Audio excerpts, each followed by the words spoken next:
Voyager NASA के इतिहास का एक ऐसा मिशन जिस पर काम करते हुए वैज्ञानिकों की 3 पीढ़ियां बीत चुकी हैं, मगर ये मिशन है कि थमने का नाम ही नहीं ले रहा। अगर आप भी मेरी तरह अंतरिक्ष विज्ञान में खासा दिलचस्पी रखते हैं तो ऐसा तो हो ही नहीं सकता कि आपने इस लेजेंडरी मिशन का नाम न सुना हो। 46 सालों पहले पृथ्वी को छोड़कर इस अनंत ब्रह्मांड की सैर पर निकला ये स्पेसक्राफ्ट आज इतना दूर जा पहुंचा है कि इससे आने वाले सिग्नल्स को भी हम तक पहुंचने में करीब 20 घंटों का वक्त लग जाता है, और वो भी तब जब वो सिग्नल्स स्पेस में लाइट की स्पीड से ट्रेवल करते हैं। पृथ्वी और इस स्पेसक्राफ्ट के बीच इन इंतहाई दूरियों के बावजूद भी हम आज तक इनसे संपर्क बनाने में कामयाब रहे हैं।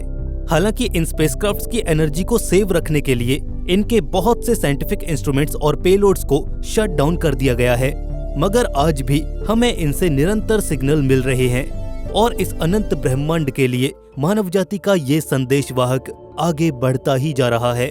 हाल ही में इस स्पेसक्राफ्ट से वैज्ञानिकों को कुछ ऐसे सिग्नल्स प्राप्त हुए हैं जिन्होंने उनकी रातों की नींद उड़ाकर रख दी है।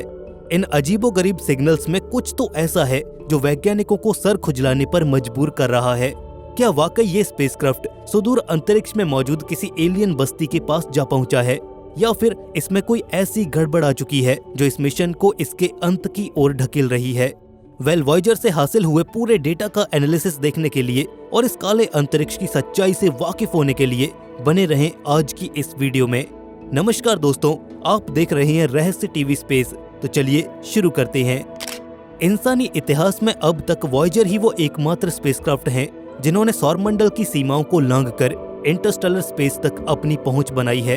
फिलहाल ये पृथ्वी से 23.381 बिलियन किलोमीटर की दूरी पर मौजूद हैं और निरंतर इस फासले में लगातार बढ़ोतरी होती जा रही है।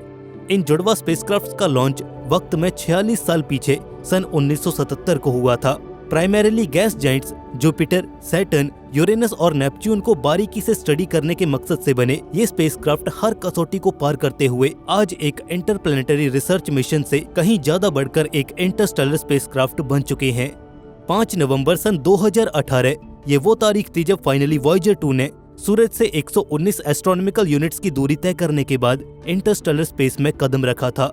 अब तक भी इस स्पेसक्राफ्ट में लगा मैग्नेटोमीटर और plasma science instrument operational state में था, और यही कारण था कि इस स्पेसक्राफ्ट ने सौरमंडल के आखिरी छोर पर खड़े होकर सूर्य से निकल रही सोलर विंड्स के प्रिंट को कैप्चर किया। दरअसल ये सूरज से निकल रहे रेडिएशन का एक डीप एनालिसिस था। इसके अंतर्गत सूरज से आ रही रेडिएशन के मेकअप और पैटर्न की एक डिपिक्टिव रीडिंग कैप्चर की गई, और जब आगे यही डेटा सिग्नल्स की फॉर्म में वैज्ञानिकों को रिसीव हुआ तो उन्होंने इससे बहुत से रिसर्च पेपर्स लिखे, चाहे वो इंटरस्टेलर स्पेस के वॉइड में कॉस्मिक रेज का बिहेवियर हो या फिर सन के इफेक्टिव एरिया के एंड पर डिटेक्ट किए जाने वाले फिजिकल चेंजेस। वॉयेजर की ये ऑब्जर्वेशंस वाकई साइंटिफिक प्रोडक्टिविटी से भरी पड़ी थी। इन स्टडीज के आधार पर ही हम ये समझ पाए थे कि आखिर हमारे सौरमंडल की हदें कहां तक हैं और क्या वाकई हम अपने सोलर सिस्टम को एस्केप करने में कामयाब हो गए हैं या नहीं। खैर, वॉयेजर से मिले डेटा को डीपली स्टडी करने के बाद नासा वैज्ञानिकों के एक दस्ते ने एक फैक्ट फाइंडिंग रिपोर्ट सामने रखी। इस रिपोर्ट में ऐसे बहुत से खुलासे किए गए जिसने हमारी सौरमंडल को लेकर समझ को पूरी तरह से बदल कर रख दिया। इस कड़ी में पहला खुलासा था सोलर सिस्टम के अराउंड एसएमईज की प्रेजेंस को लेकर। इनफैक्ट हमारा सूरज हर वक्त स्पेस में हीट एंड लाइट एनर्जी के साथ एक heavy amount of plasma particles का भी लगातार एमिशन करता रहता है। टेक्निकल टर्म्स में इसे एसएमईज यानी सोलर मास इजेक्शंस के नाम से जाना जाता है। सन से निकल रहे प्लाज्मा लंप्स के कारण आज सोलर सिस्टम की बाउंड्रीज पर इसकी एक डेंस कवरिंग बन चुकी है। ये एक प्रोटेक्टिव लेयर की तरह है जो हमारे सोलर सिस्टम को आउटर स्पेस से आने वाली कॉस्मिक रेज से प्रोटेक्ट करता है। ऑल्दो ये बहुत सारी कॉस्मिक रेज को सोलर सिस्टम में इनफिल्टरेट करने से भी रोकता है, बट स्टिल कुछ अमाउंट ऑफ कॉस्मिक रेज इसे पेनिट्रेट कर सौरमंडल के भीतर आने में कामयाब हो ही जाती हैं, जिन्हें अक्सर हम डिटेक्ट करते रहते हैं। एनीवेज, यहाँ मुद्दे की बात यह है कि जब वॉयेजर 2 ने सोलर सिस्टम का साथ छोड़ा और इंटरस्टेलर स्पेस से नाता जोड़ा तो कुछ ऐसा देखने को मिला जिसकी अपेक्षा कोई नहीं कर रहा था। दरअसल वॉयेजर ने जब इस एरिया की डिटेल्ड रीडिंग्स ली तो हमें ये मालूम पड़ा कि प्लाज्मा का ये बबल हद से ज्यादा पोरस और लीकी था। इसमें बहुत से ऐसे शैडो एरियाज या यूं कहें कि होल्स थे जिनसे होकर सन से ब्लास्ट हो रहा प्लाज्मा लीक होकर आउटर स्पेस में चला जा रहा था, और वो स्टिल वॉयेजर 2 के लिए डिटेक्टेबल था। On the other hand Voyager 1 भी कुछ ऐसा ही एक्सपीरियंस कर रहा था। कॉस्मिक बबल का ये बिहेवियर किसी भी एक सर्टेन पॉइंट या एरिया तक ही सीमित नहीं था।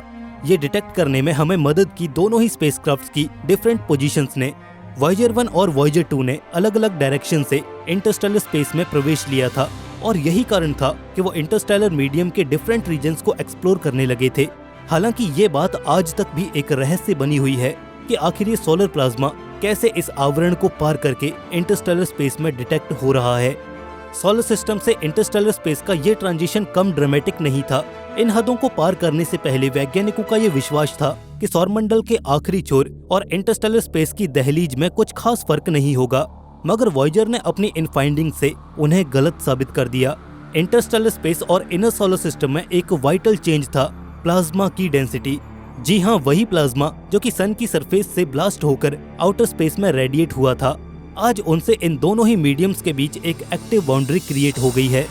वैज्ञानिकों ने जब इस रीजन में मौजूद प्लाज्मा की स्टडी की तो उन्होंने ये पाया कि Interstellar plasma normal solar wind के कंपैरिजन में काफी अलग ढंग से बिहेव कर रहा था। इसकी डेंसिटी सोलर प्लाज्मा के कंपैरिजन में कहीं ज्यादा थी। इसका मुख्य कारण था टेम्परेचर डिफरेंस। सूरज से रेडिएट होते वक्त इस प्लाज्मा का टेम्परेचर बहुत ही ज्यादा होता है, करीब 1 मिलियन डिग्री सेल्सियस के करीब। मगर जैसे जैसे स्पेस में ट्रेवल करते करते सोलर सिस्टम की बाउंड्रीज तक पहुंचता है तो वहां पर जाकर ये काफी ठंडा पड़ जाता है। और आपको तो पता ही है कि जैसे जैसे चीजों का तापमान कम होता है वो सिकुड़ना शुरू कर देती हैं और सिकुड़ी हुई चीजें काफी ज्यादा डेंस होती हैं। इंटरस्टेलर स्पेस के कॉन्टेक्स्ट में ये contracted plasma lumps inner solar system और इंटरस्टेलर मीडियम के बीच एक हार्श बाउंड्री को क्रिएट करते हैं। एक स्पेसिफिक रीजन के बाहर जाने के बाद इस प्लाज्मा की डेंसिटी काफी ज्यादा बढ़ जाती है और इसका टेम्परेचर काफी कम हो जाता है, लगभग 10,000 डिग्री सेल्सियस के करीब। और यही वो मेजर फैक्टर है जो इन दोनों अलग अलग रीजन्स की बाउंड्रीज को डिफाइन करता है। नासा के अनुसार हीलियोपाउस एक बाउंड्री है जो सोलर विंड और इंटरस्टेलर विंड्स को सेपरेट रखती है। इन शॉर्ट, ये वो आवरण है जिसने हमारे सौरमंडल के अंदरूनी हिस्से को घेरा हुआ है और इसी के चलते सोलर सिस्टम के इफेक्टिव एरिया और इंटरस्टेलर स्पेस के वॉइड के बीच बाइफर्केशन मुमकिन हो पाता है। वॉयेजर स्पेसक्राफ्ट ने इन दोनों ही डिफरेंट रीजन्स को लेकर एक बहुत बड़ा खुलासा किया और वो है इन दोनों एरियाज की मैग्नेटिक फील्ड्स को लेकर। वॉयेजर स्पेसक्राफ्ट एक हाई प्रिसीजन और बेहद सोफिस्टिकेटेड मैग्नेटोमीटर से लैस है और जब इसी की बदौलत इन दोनों डिस्टिंक्ट रीजन्स पर एक comparative magnetic field research establish की गई तो अगेन रिजल्ट्स चौंकाने वाले थे। इनिशियली वैज्ञानिक ये मानते थे कि बबल के अंदर और बाहर दोनों ही जगहों पर मैग्नेटिक फील्ड की डायरेक्शंस में डिफरेंस है और इसके पीछे एक पुख्ता कारण ये भी था कि दरअसल दोनों ही स्थानों पर प्लाज्मा पार्टिकल्स की मूवमेंट ऑपोजिट डायरेक्शन में थी, इसलिए ऐसा एंटिसिपेट किया जा रहा था, बट रियलिटी इससे पूरी तरह अलग निकली। दरअसल जब साल 2018 में वॉयेजर 2 ने सौरमंडल को छोड़कर इंटरस्टेलर स्पेस में एंटर किया तो मैग्नेटिक फील्ड की डायरेक्शन में कोई भी चेंज नोटिस नहीं किया गया। ये हमारी सोच से पूरी तरह उलट था। ठीक इसी तरह साल 2012 में जब वॉयेजर 1 ने इंटरस्टेलर मीडियम में एंटर किया था तो इसे एक संयोग मात्र मानकर छोड़ दिया गया था, मगर अब दोबारा ऐसा होना कोई इत्तेफाक नहीं हो सकता था। इस पर फर्दर और अधिक रिसर्च कर जब वैज्ञानिक एक कंक्लूजन पर पहुंचे तो वो दोबारा सूरज पर आकर ही अटक गए। लिहाजा आज की डेट तक ये एक रहस्य है, मगर जहां तक वैज्ञानिक इसे समझ पाए हैं इसके पीछे भी सूरज से निकल रहे प्लाज्मा शॉक वेव्स का ही हाथ है। इनफैक्ट हमारा सूरज पीरियडिकली स्पेस में प्लाज्मा की ब्लास्ट वेव्स को रिलीज करता रहता है। ये उससे निकल रहे प्लाज्मा लंप्स का ही एक बाई प्रोडक्ट है और शायद यही वो कड़ी है जो सोलर सिस्टम और इंटरस्टेलर मीडियम में एक मेजर डिफरेंशिएशन होने के बावजूद भी मैग्नेटिक फील्ड की डायरेक्शन को अनअफेक्टेड रखता है। होने को तो ऐसा भी हो सकता है कि ये मैग्नेटिक फील्ड लाइंस एक यूनिफॉर्म मोशन को फॉलो करती हों। Initially near by boundary areas पर इनकी डायरेक्शन अनचेंज्ड रहती हो, मगर फर्दर आगे बढ़ने पर इनकी डायरेक्शन में एक सब्सटेंशियल ऑपोजिट चेंज देखने को मिले। और अगर ऐसा है तो फिलहाल के लिए कुछ भी कह पाना बेहद मुश्किल होगा। इस सच का पर्दाफाश करने के लिए हमें थोड़ा इंतजार करना होगा। हाँ, बस उस इंतजार की इंतहा न हो जाए, कहीं ये स्पेसक्राफ्ट उस पॉइंट तक पहुंचते पहुंचते दम न तोड़ दे। इस पर आप क्या सोचते हैं? क्या स्पेसक्राफ्ट हमें डीप इंटरस्टेलर स्पेस के दर्शन करा सकेगा या फिर उससे पहले ही हमारी पकड़ से बाहर निकलकर आजाद अंतरिक्ष में रवाना हो जाएगा? अपनी राय हमें कमेंट सेक्शन में जरूर बताएं। बाकी आपको आज की ये वीडियो पसंद आई हो तो इसे लाइक और दोस्तों में शेयर करना बिल्कुल भी ना भूलें। स्पेस साइंस और एस्ट्रोनॉमी से जुड़ी ऐसी अपडेट्स को सबसे पहले पाने के लिए रहस्य टीवी स्पेस को जरूर से सब्सक्राइब कर लें। धन्यवाद।